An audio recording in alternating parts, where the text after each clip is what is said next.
10 WHB and ESPN Kansas City.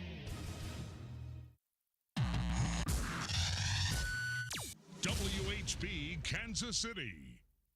We will bring you exclusive coverage of the 86th Heisman Trophy presentation on ESPN Radio and on ESPN Television. This year's award will be presented virtually, and voters were able to take into account the final week of the regular season, which did include conference championship games. The four finalists: Clemson quarterback Trevor Lawrence, Florida quarterback Kyle Trask, and the top two offensive stars for the number one team in the country: Alabama quarterback Mac Jones and his top wide receiver Devontae Smith, who wasn't even on the board as a betting option at the start of the year at Caesars William Hill, but he has closed as the betting favorite at minus 650.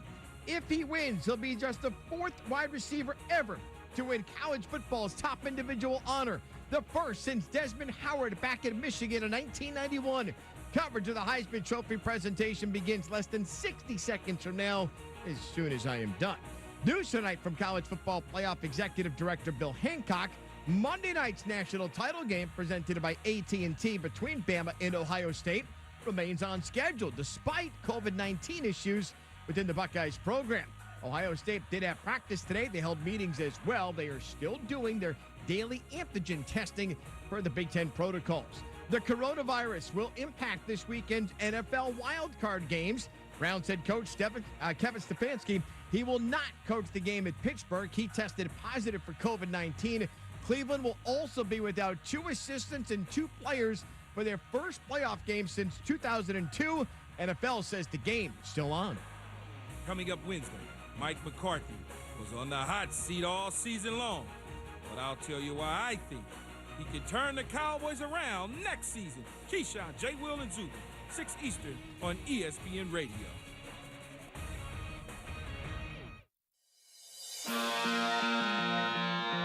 Isn't this a sports show? When you traded Jimmy Butler and then the guy you used to, the pick that you used, I know. I'm not trained for this. Almost entirely. Who is that guy? Put him on speaker. Pilot, identify yourself.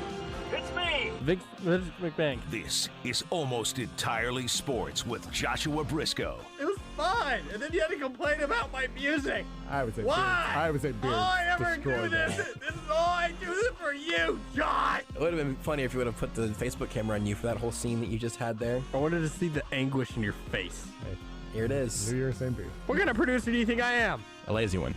That's fair. Take the show with you by listening on the Sports Radio 810 mobile app at 810WHB.com or by searching for Almost Entirely Sports wherever you get your podcasts. I'm doing something I've never done before. I'm Googling handsome NFL quarterbacks. This is Almost Entirely Sports on Sports Radio 810 WHB. Oh, boys! I'm back!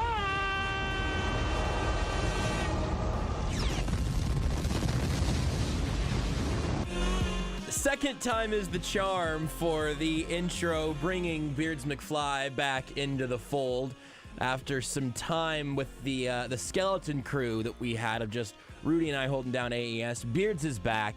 Got all three of us. I'm Joshua Brisco. Rudy Salazar's in the studio. Beards McFly on the other side of the glass. And today we've got all three of us and pretty much three shows, three big things at the very least over the next 90 minutes here on Sports Radio 810. We're going to talk about mostly Chief stuff at the front end of kind of AES proper here in the next half hour and 45 minutes or so. And in about 45 minutes from now, we will go to ESPN's coverage of the Heisman Trophy presentation, and we'll bring you that live here on Sports Radio 810.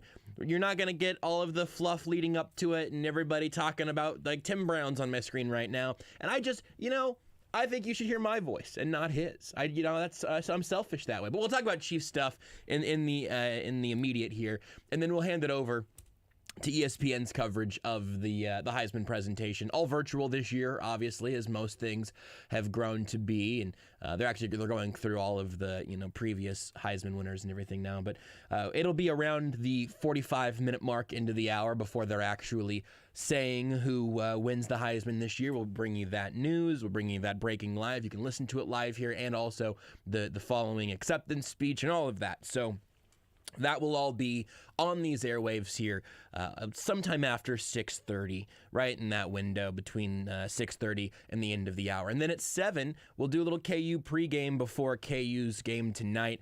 Obviously, a fascinating loss, which is not something we say a lot about regarding KU, but a fascinating blowout loss against Texas.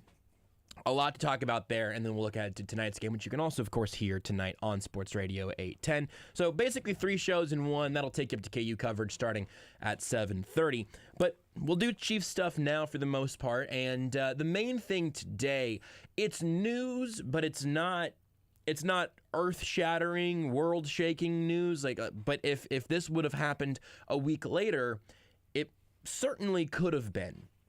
The news of the day and the news of most relevance for the Chiefs at this point was a report from Tom Pelissero saying that Chiefs strength and conditioning coach Barry Rubin tested positive for COVID-19. Contact tracing is underway. No players in the facility the past 2 days, which helps, and not due back until Thursday. Good time for a bye. What I'm going to now hop into speculatively is that with nobody in the facility now and through Thursday, you probably haven't had a series of close contacts with the strength and conditioning coach like you may have had during a normal week. Obviously, though, the way this can spread throughout a locker room can be tremendously problematic, which takes us to what's going on in Cleveland right now, where their head coach, Kevin Stefanski, has tested positive for COVID-19. 2 other members of the coaching staff have tested positive, and 2 players have tested positive. And this is obviously for the Browns. They're about to play their first playoff game in 1,000 years, and they're going to have to do it without their head coach, who's gotten some Coach of the Year buzz. They're going to have to do it without a couple of players, without a couple of assistants. And that should probably scare you as anyone who cares about sports at this point, but specifically I'm talking to you, a Chiefs fan. The most stressful thing that's going to happen to the Chiefs in the weeks to come is not going to be who they're playing or the matchups we're talking about. The thing that could derail them would be a really, really poorly timed series of COVID tests. We've seen small blips on the radar over the season so far. Jordan Ta'amu tested positive the same week that Cam Newton did before those 2 teams played each other. We've gotten more recently, Anthony Hitchens is currently still on the COVID list, and you expect or hope to have him back for the game. Again, mercifully not this weekend, but at the week after, maybe it helps him get back into full shape. But the only guy that I have any interest in kind of the rest versus rust thing would be someone who's been out for a long time, like Anthony Hitchens, or unfortunately, like Damian Wilson, who made his way back. Maybe like Ben Neiman. We'll see how much he can practice. You can find the theme there, as Willie Gay Jr. is also now hurt. But You know, McCole Hardman missed time and later said that he did test positive. Chris Jones had a brief stint for a day on that COVID reserve list. Anthony Sherman missed a couple of weeks.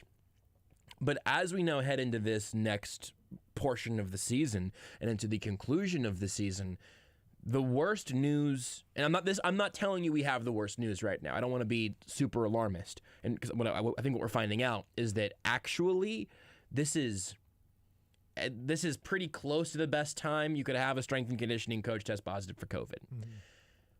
But the one thing that would be pretty much the worst news possible is the Chiefs have some sort of COVID outbreak.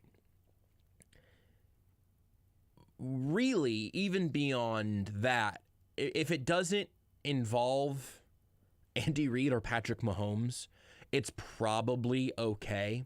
It'll probably move the line by decimal points and not full points, even if it was Travis Kelce or Chris Jones or Tyreek Hill, some of the guys who really do move the needle. I think the Chiefs will win their playoff games with or without Anthony Hitchens, but it's better to have him than not, certainly. But you have the situation back from Denver that I want to harken back to, where they had to go into a game with no quarterbacks because their whole quarterback room got knocked out. The Saints just in Week 17 had that happen to their running back room. I'm not like stressing about it. I'm not deeply concerned that this is going to end up biting the Chiefs or anything. I'm certainly not predicting it.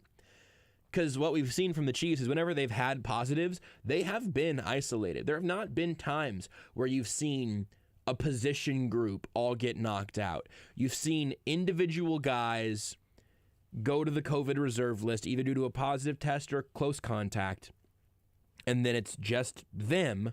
They come back, and the machine continues moving.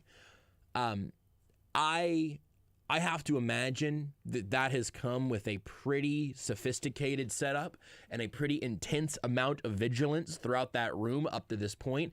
We heard Rick Burkholder talk about that back before the season. I think about that now every couple of weeks. His very long and very good press conference that he gave, again, right kind of towards the beginning of the season.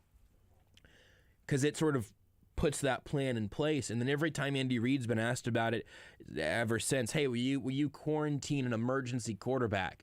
He says, no, we're good. Our system is better, essentially saying, our system's better than what the Browns did. We're not going to have, or the Broncos did. We're not going to have the Broncos problems. And we're not going to have one of our quarterbacks have his mask down in a tight meeting room. We're spread out in conference rooms, and everybody is again, hyper vigilant about these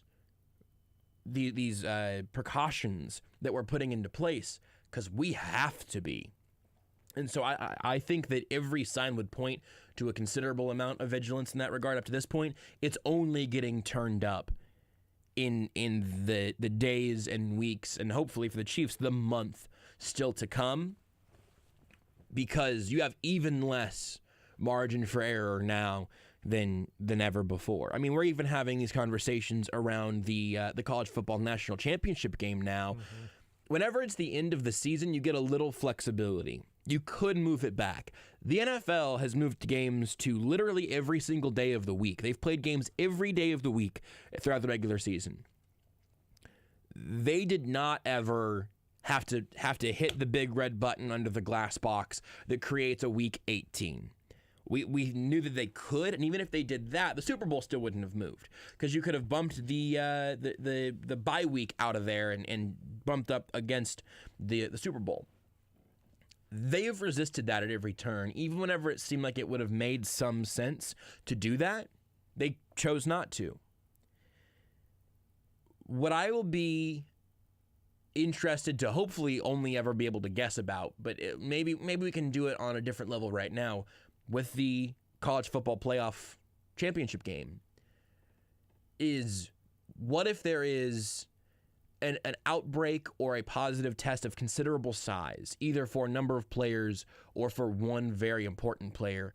Because if you get a Packers-Chiefs Super Bowl, and then Aaron Rodgers or Patrick Mahomes is a close contact on Friday, and you're not going to be able to get that figured out until it's too late.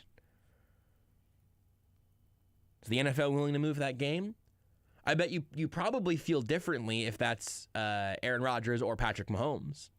If the Chiefs get through this whole process clean as a whistle, and the Packers have an issue before the Super Bowl, well, the Chiefs did everything right. Why are you moving the game back? The Packers, listen, sorry, but this is the rules we've all played by. If it's Patrick Mahomes, and oh, come on, you want Chad Henne versus Aaron Rodgers Super Bowl? No, thank you. Hopefully none of those specifics come into play, but looking at where sports currently are at, it would be silly to assume that they won't in any form. As again, the Browns are dealing with it with their head coach out for this weekend in their first playoff game in 1 billion years. The college football national championship game seems to be at some amount in jeopardy. The Saints just dealt with it, and I believe that they're going to be able to get Alvin Kamara back by a day. Because it's on Sunday. If the game was on Saturday, he would not be able to play, but because it's on Sunday. And so, like, the Browns had a little bit of that where it was like they had a handful of guys like, okay, they can play now because it's Sunday. And, well, that's been overshadowed because now, the head coach and various other coaches have now tested positive as well. This has been a fog over this entire sports season. I don't know if it's been more or less than we expected. I don't know if that really matters, but it's always a part of the equation that we're always factoring in.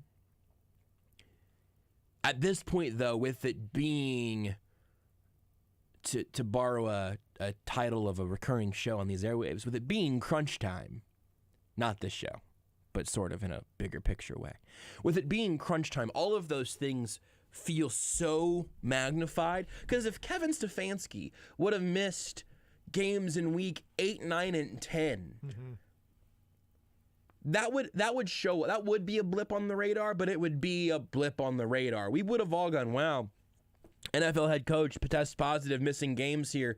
What are the Browns going to do in this stretch? But in a game where they could end up in a game they have a real chance in, more so even than your usual high-seeded kind of lopsided playoff matchup, the Steelers look a little flimsy right now. The Browns have looked pretty good. Could the difference in that game be how their substitute head coach adjusts something as opposed to what their potential coach of the year would have done? That's possible. And in this game, it really, really matters. So I just can't help but continue circling again. Because I honestly, also, to be fair, I think that, leading up to the season, COVID was the predominant story, because it was, are these games going to get played? Is stuff going to get scheduled? Yeah, we're going to make it through a full season. What are the health risks and all of that? But at some point, I do think we kind of hit the new normal in these unprecedented times, these challenging, difficult times. We did get to at least kind of a rhythm of all the coaches wear masks on the sidelines, and everybody's had their facilities shut down for a few days, and everyone's had some positive tests and some guys on the reserve list and all that stuff. But to some extent, that became a rhythm of the league, of all sports, but specifically the NFL. There's the COVID reserve list, and there's the expanded practice squad where you can have standard call-ups or COVID-based call-ups. And we just all kind of learned what that meant over the course of the year, to the point that it just became part of your game day activations. Your injury report also includes a little note about how DeAndre Baker's called up and he's actually getting Anthony Hitchens' roster spot because he'd already been called up twice, but this is a COVID call-up. I mean, those are just things that you just sort of absorb over time as you were learning, again, the process of how things became normalized that were so wild to even consider 6 months ago. I think now, with it all being a bit of a where there's even less flexibility now. I can't help but be very aware of it. Again, with the news today, then that the Chiefs' Chief strength and conditioning coach Barry Rubin reportedly tested positive today, according to Tom Pelissero of the NFL Network. Yeah, and and like you said, there's never a good time for anybody in your organization to test positive for COVID. Correct, absolutely. But it's going to happen. Yep. And so far, the Chiefs have been lucky to this. So one, it's happened to them fewer than it's happened to other teams, and they have not had the major outbreak that other teams have had. They've had a couple, again, when Berhalter got when he came down. I don't even know if I right? mentioned that their head COVID official got COVID. Yeah, and and obviously he's up and close with people who are at that time hurt. Yep. Again, not that you want anybody, but players who are not available for the game are the ones that, I guess, if you had to pick, and it happens during the bye week, there's been a little bit of luck and timing, but it's also they've done a good job at minimizing every time something has happened. And I think this ultimately does come down to Andy Reid and and Burkholder to a large and part extent. of this, I mean, just the organization that he's built and the type of people who he wants, where everything is super detailed, and they're an extremely detailed organization, and I think that shows right now. And I think you do commend the Chiefs for doing as it seems as well as you can possibly do in this situation. Yeah. To keep players safe while also acknowledging that they got pretty lucky along the way. Because players, partners, and kids and immediate family are going to end up in a grocery store at some point. That sort of there should not be a scoreboard in how many one-offs you have pop up on your radar. What can, I think, be a little bit prescriptive, though, is what happens when it does, and it's the difference between what we've seen from the Chiefs and what we saw from the Titans earlier in the year, where you're having with the Broncos illegal practices, and then the Broncos are everyone's a close contact and all of that stuff. So, yeah, that's the thing to keep an eye on, and obviously if anything new happens anytime this week, we'll talk about it here across the various shows and everything here on 810. And again, if it was going to happen, it happening this week is as fortunate as you can get for the Chiefs. Yep, because I imagine they're not spending a ton of time with the strength and conditioning coach necessarily right now, because I don't know how much I don't know at this point in the year how much time you're the strength and conditioning coach obviously has a very important job year round, right? Like he's part of helping you stay fit for games, but I don't know heading into a bye week of the playoffs how much time you're really spending with them. Yep, I think that's hopefully the case, and at the very least, like you said, in this week, this is about as well as it can go. Everyone just stay home, and if you get on Amazon, buy a bubble. Just get one of those big hamster balls. That Jake Gyllenhaal bubble boy outfit. Yeah, literally. I mean, just get in a bubble. Just duct tape duct tape your door shut. You remember the newscast that gave out Patrick Mahomes' address? Give it to me. I'm gonna send him a bubble. I'm going on Amazon right now. I'm sending him a bubble. I would say probably don't ship anything to Patrick Mahomes' house. Well, Amazon's going to. Are they in a bubble also? You're gonna have to give the Amazon worker a bubble.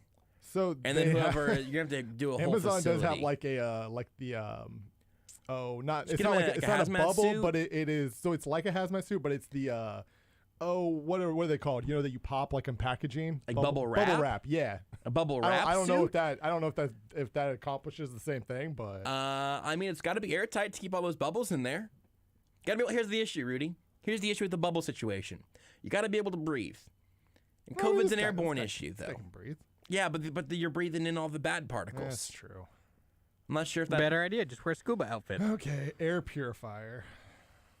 How about a mobile air purifier you can just strap to your face? How about a gas mask? Ooh. Just go like an old school like a mask.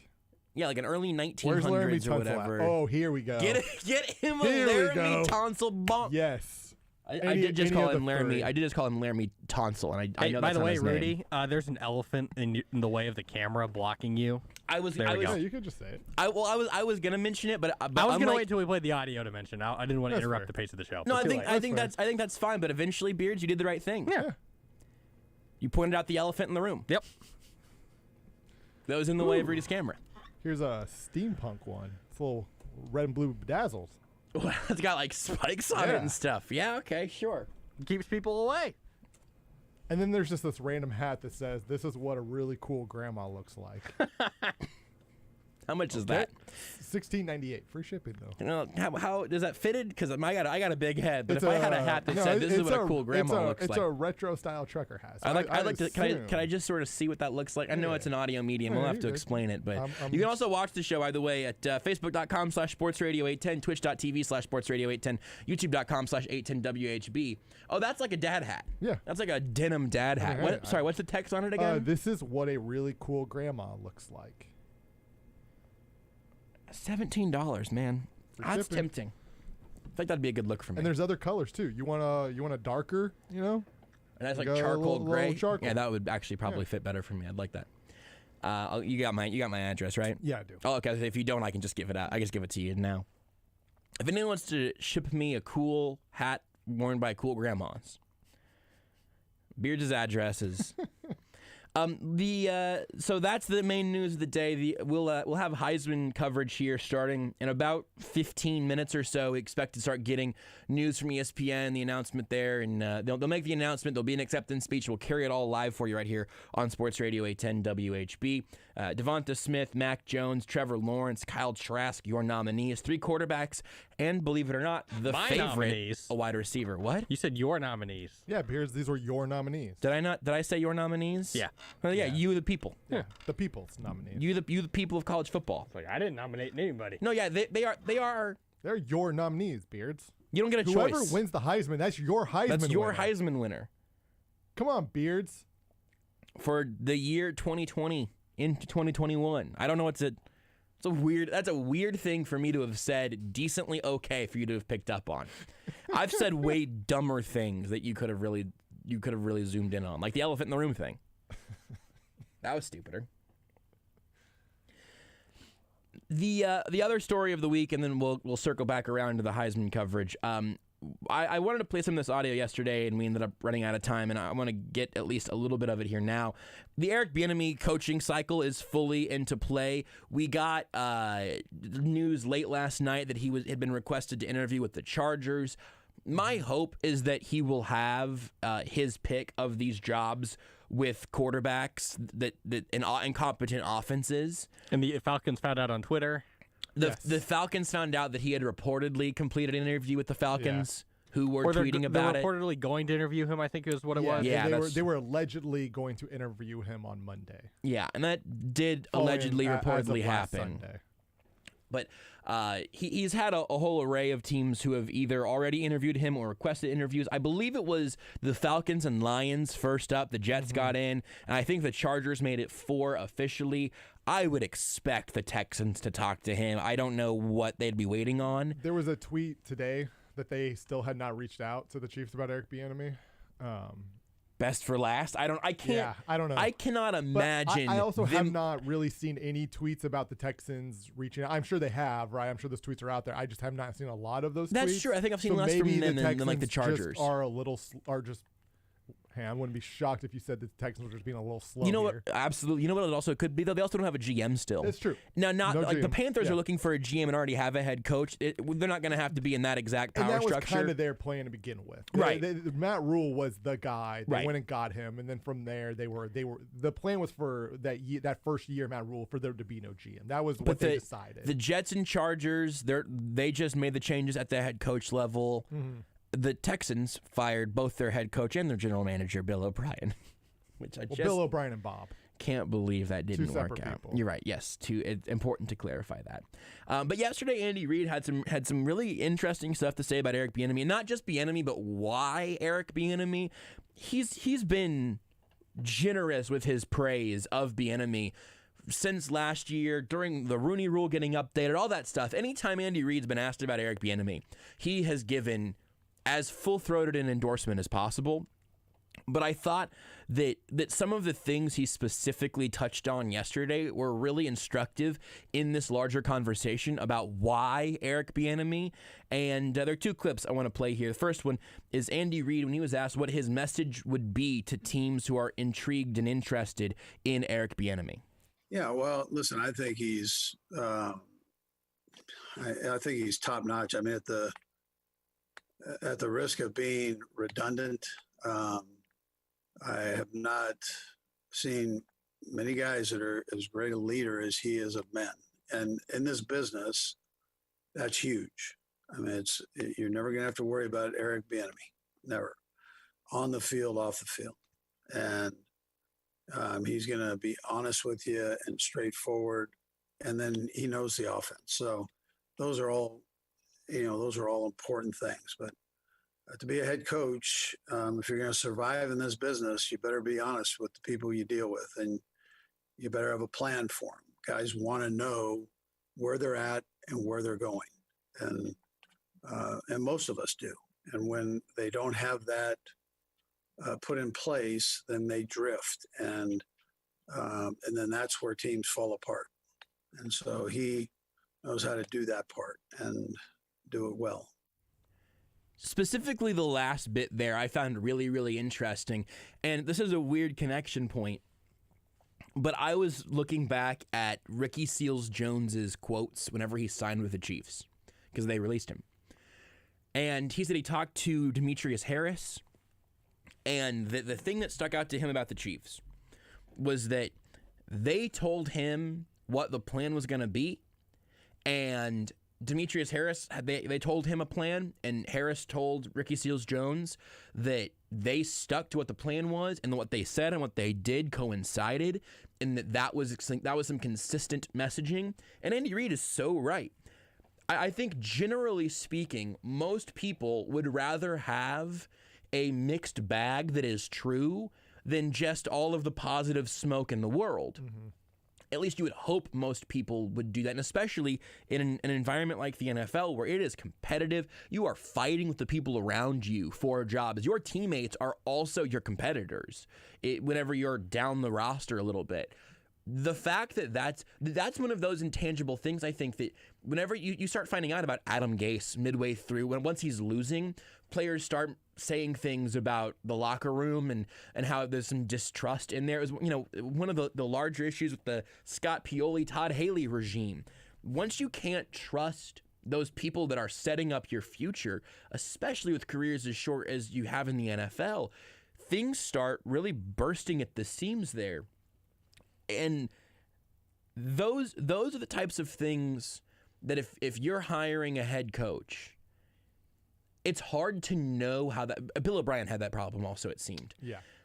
If you can get some form of proof that your coach and your future coach can have those intangible things, we spend too much time, I think, on how well does Eric Bieniemy know the offense. We probably don't spend enough time on how is he managing the people and what is he doing uniquely that works for them. Also, it seems to be one of the things that Matt Nagy is really good at, and one of the things that Doug Peterson might be having a little more trouble with. Like those are pretty distinctive, I think, in those ways. I don't think we're ever going to hear from Nick Foles or Mitch Trubisky that Matt Nagy was yanking him around. I think he's probably pretty truthful there. His whole BU thing, that matters. That matters to people. Think about any situation you've been in. Like, that's not hard to get into that mindset of. But then also, I think the Eagles thing from last week's been a little overblown. But think about if Doug Peterson needed to have some splaining to do with how some of those guys felt in the locker room after that game. Do you have time to sneak in one more audio clip before we circle back, Beards? And then we're going to take one long break and get to Heisman coverage. I would like to sneak in one more clip here. Let's do that then. Let's go. Other thing from Andy Reid here on Eric Bieniemy. He was asked about what it takes to have a happy marriage between a head coach and the team that's ultimately hiring him. Somebody that can get along. It's a people business. And, I